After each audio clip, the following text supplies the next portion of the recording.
Imagine standing in absolute darkness, where you can't see your next step, where every direction feels uncertain, and where fear starts to take over. Now, imagine a light breaking through, revealing the path, removing the fear, giving you direction and clarity. That's what divine guidance feels like.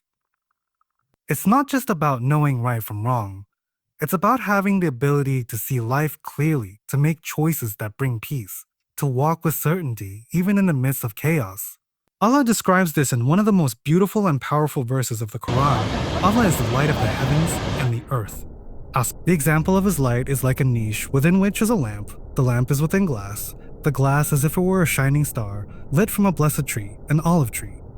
Neither of the east nor of the west, whose oil would almost glow even if untouched by fire. Light upon light. Allah guides to his light whom he wills. Surah An-Nur 24:35. This is not just a metaphor. It's a reality that shapes every single person's life.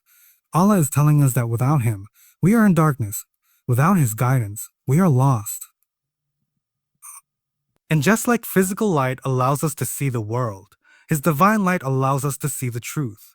It allows us to see what truly matters, to recognize deception, to choose what benefits us in this life and the next. The question is, how much of this light have we allowed into our hearts? Every single heart has the potential to carry this light, just like a lamp waiting to be lit. Some hearts glow brightly, guiding not just themselves, but others around them. These are the hearts that are connected to the Quran, the hearts that remember Allah, the hearts that are sincere. But there are also hearts covered in dust, hearts that have become dull because they've been filled with distractions, sins, and heedlessness. They have access to the light, but they've placed barriers between themselves and it. What kind of heart do we have? Do we feel at peace when we hear the words of Allah? Do we find clarity in our faith? Or do we feel distant, confused, unsettled? The truth is, this light doesn't just appear. It has to be sought. It has to be invited into the heart, nurtured, and protected. The Quran is not just a book. It is light. Every oath you read, every word you reflect on, every lesson you implement, it strengthens the light in your heart. But just like a flame, it can be dim. If we don't engage with the Quran, if we don't seek knowledge, if we allow our hearts to be consumed by worldly distractions, the light fades, and suddenly, life starts feeling empty. Decisions feel harder. The sense of direction disappears, and we begin to feel lost. This is why Ramadan is such a powerful opportunity. It is the month of light, the month where distractions are stripped away so we can reconnect with the Quran, the ultimate source of guidance. This is not just a time to fast from food and drink. It is a time to cleanse the heart, to remove the barriers that have been blocking Allah's light for nature. It is a time to ask ourselves the key questions. Am I curious to the guidance? Am I just moving for direction?